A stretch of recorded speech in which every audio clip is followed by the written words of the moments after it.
Film začína tým, že muž menom Ray dostane oficiálne oznámenie. Blahoželá mu k tomu, že bol prijatý do smrteľnej súťaže známej ako Dlhá prechádzka. Celá krajina sa chystá sledovať udalosť naživo v priamom prenose a cena sľubuje viac ako peniaze, slávu, bohatstvo a dokonca jedno želanie splnené poslednému mužovi, ktorý ostane stáť. Neskôr sa Ray pripravuje na odchod so svojou matkou po boku. Ako cestujú, odhaľuje sa ponurý stav sveta. Pred rokmi veľká vojna rozbila národ, zanechala mestá v ruinách a rodiny bojujú o prežitie. Pre mnohých je Dlhá prechádzka ich jedinou šancou uniknúť chudobe, ale každý rok je vybraných len 50 mladých mužov. Rayova matka, ktorá je vydesená z toho, že ho stratí, ho prosí, aby si to rozmyslel. Ale on odmieta, trvá na tom, že musí ísť ďalej s týmto. Keď dorazia do cieľa, drží ho pevne, ale on sľubuje, že sa vráti späť k nej a odchádza. Čoskoro potom sa Ray stretne s ďalším súťažiacim menom Peter M1 k pronunciation Bries. Dvaja sa rýchlo stanú priateľmi a rýchlo sa pridajú k ostatným chodcom vrátane Hanka, Bakera, Stebinsa a najmladšieho účastníka Curleyho. Pred dlhým časom sa konečne objaví mozog za Dlhou prechádzkou. Známy len ako Major, vystúpi dopredu a začne volať mená súťažiacich jedno po druhom. Každý chlapec vystúpi z radu, príjme kovovú značku a vráti sa na svoje miesto. Keď je všetkých 50 zaregistrovaných, Major si vezme chvíľu na to, aby ich oslovil. Pripomína skupine, že krajina sa nikdy úplne nezotavila z vojny. Mestá sú rozbité, priemysel je slabý a ľudia sú nepokojní. Avšak každý rok Dlhá prechádzka vyvoláva vzrušenie, zdvíha náladu a obnovuje pocit poriadku. Podľa neho skutočná choroba národa nie je chudoba, ale lenivosť. To je dôvod, prečo táto udalosť existuje, pripomenúť všetkým, že disciplína a vytrvalosť sú kľúčom k prežitiu. Keď je prejav ukončený, vysvetľuje pravidlá s presnými detailmi. Každý účastník musí pokračovať v chôdzi najmenej 3 míle za hodinu. Ak jeden z nich spomalí, bude dané varovanie. Druhé pošmyknutie znamená ďalšie varovanie. Pri treťom sú v vážnych problémoch a ak zlyhajú znova, budú natrvalo odstránení zo súťaže. Nie je tam cieľová čiare, žiadny bod zastavenia a len jeden preživší. S tým Major zdvihne svoju pištoľ a vystrelí do vzduchu, oficiálne začínajúc prechádzku. 50 chlapcov potom ide dopredu, nasledovaní niekoľkými nákladnými autami plnými ozbrojených vojakov. Ray komentuje, ako prázdne a ponuré vyzerá krajina a súťažiaci menom Barkovič odpovedá, že Major nedovoľuje davy až neskôr, hoci miestni môžu sledovať z boku, ak náhodou žijú pozdĺž trasy. Kamery však sú všade, zachytávajúc každý krok pre divákov doma. V čase, keď dosiahnu 7-míľovú značku, chodci začnú četovať o veľkej cene. Baker priznáva, že jeho jedinou motiváciou sú peniaze, ale Ray nesúhlasí, hovorí, že bohatstvo nie je jediná vec, za ktorú sa oplatí bojovať. Krátko potom sa objaví ďalší súťažiaci menom Harkness, nesúc malý zápisník. Starostlivo si zapisuje mená a čísla všetkých, vysvetľujúc, že píše knihu o Dlhej prechádzke. Ak prežije, urobí ho bohatým a slávnym. Ale Peter poukazuje na to, že ak Harkness skutočne vyhrá, nebude potrebovať knihu, aby bol zapamätaný. Medzitým najmladší chodec Curley začne klopítať. Bolesť mu prechádza nohami a sotva sa drží vzpriamene. Ray chytí jeho rameno, aby ho udržal v pohybe, zatiaľ čo Peter ponúka slová povzbudenia, ale Curley je v takej bolesti, že čoskoro skolabuje na ceste. Keď sa stále nepostaví po 3 varovaniach, vojak sa priblíži a brutálne ho ukončí výstrelom. Pohľad nechá Raya tak vystrašeného, že náhodne spomalí, čo vyvolá vojaka, aby mu vydal varovanie tiež. Ale predtým, ako sa stane akákoľvek škoda, Peter ho rýchlo potiahne dopredu. Major urobí oznámenie o padnutom chlapcovi a povie zvyšku, aby pokračovali v pohybe, pretože viac úmrtí je nevyhnutných. Po prejdený väčšej vzdialenosti skupina dosiahne 17-míľovú značku. Ray priznáva, že je už unavený na chvíľu a nie je si istý, ako dlho ešte môže tlačiť sám seba. Ale Peter mu radí, aby nemyslel na koniec a len pokračoval jeden moment za druhým. Ako hodiny plynú, Ray, Peter, Hank a Baker sa začnú približovať a vytvoria dobré puto. Ale práve keď sa všetko zdá v poriadku, teplo a vyčerpanie premôžu súťažiaceho číslo 1. Jeho telo sa vzdá a skolabuje do záchvatu na ceste. Niektorí chodci sú znepokojení pre neho, ale Barkovič sa smeje a posmieva sa utrpeniu chlapca. Vojaci vydajú varovania a keď sa chlapec nezotaví, je popravený. Prekvapivo Barkovič oslavuje smrť, hovorí všetkým, že by mali byť šťastní, pretože to zlepšuje ich šance na výhru.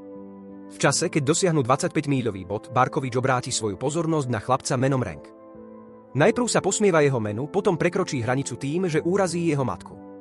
Rank stratí nervy a zamierí na Barkoviča, ale minie a zle padne na zem. Ostatní na neho kričia, aby vstal, ale on to nedokáže včas a čoskoro ho vojaci zastrelia.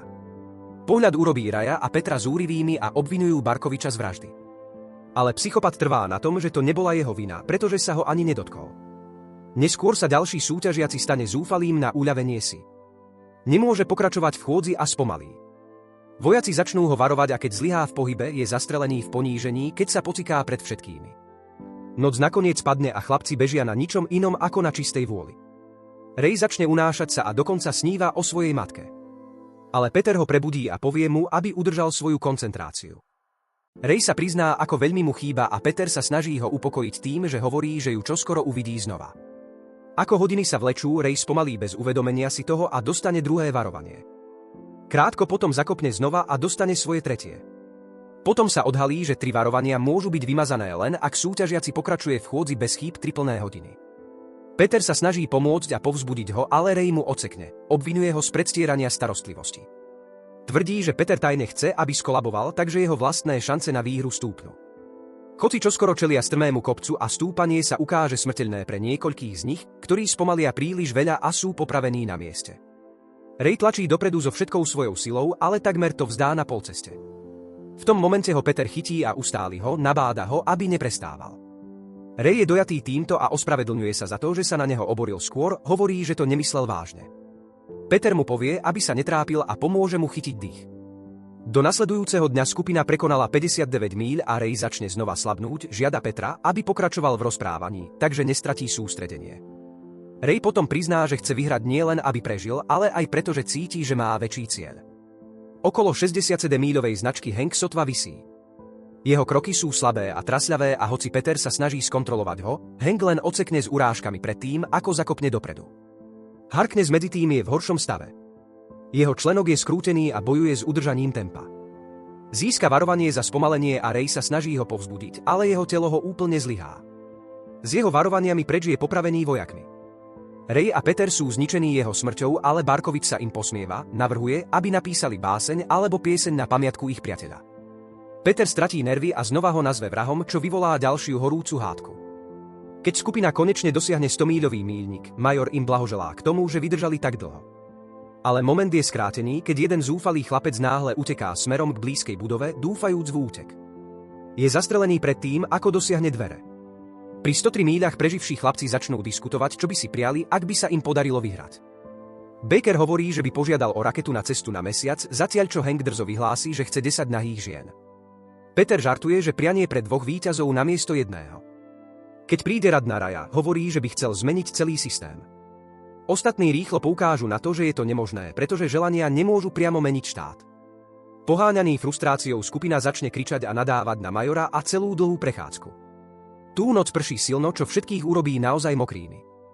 Ray bojuje s udržaním očí otvorených, takže Peter mu dovolí oprieť sa o jeho rameno, aby si odýchol na pár momentov, kým stále kráčajú.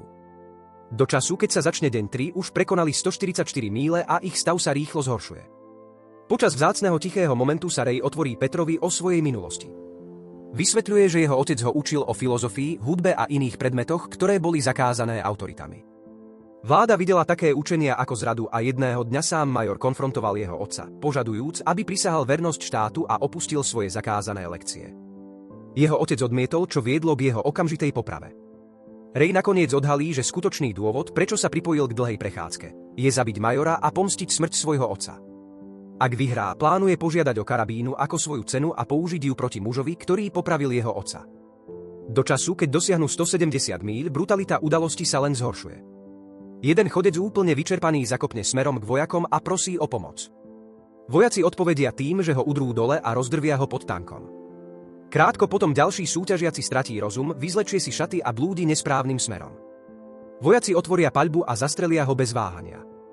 Neskôr tú noc po prekonaní 201 míľ Stebbins pristúpi k Rayovi s ponurými správami. Hank je na pokraji kolapsu. Ray sa ponáhľa povzbudiť ho, ale Hank sa otočí preč a pokojne kráča smerom k vojakom. Je popravený na mieste, nechávajúc skupinu ohromenú.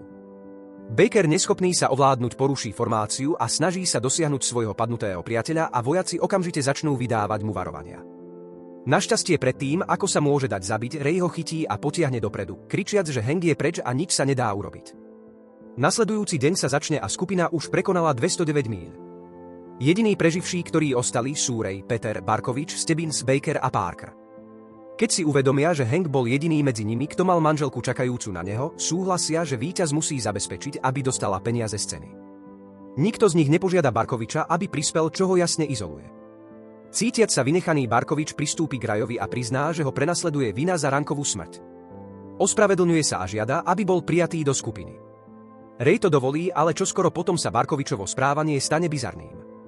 Jeho myseľ sa začne rozkladať a v šokujúcom výbuchu sa vrhne dopredu a bodne sa do krku. Vojaci ho rýchlo dorazia, zatiaľ čo ostatní otriasení do hĺbky duše nemajú inú možnosť ako pokračovať v chôdzi. Tú noc vyčerpaná skupina začne spolu spievať, aby si zdvihla náladu a pokračovala v pohybe. Do dňa 5 už dosiahli 278 míľ a trasa teraz prechádza cez mesto, kde žije Rayova matka. Parker poukazuje na to, že Ray má šťastie, že uvidí svoju mamu znova, ale Peter trvá na tom, že to je vlastne prekliatie, pretože tomu to len sťaží. Pri 276 míľach konečne dorazia do Rayovho rodného mesta. Jedna z Rayových topánok sa roztrhne a Baker mu radí, aby si vyzul obe topánky. Varuje, že nevyvážené kroky ho vyčerpajú ešte rýchlejšie. Čoskoro Ray spozoruje svoju matku v dave. Najprv máva z diaľky, ale neschopný sa udržať sa rozbehne k nej a prosí o objatie. Bezohľadný pohyb mu prinesie opakované varovania a jeho matka ho prosí, aby odišiel pred tým, ako ho zabijú. Práve keď sa vojaci pripravujú vystreliť, Peter potiahne Raya späť do radu.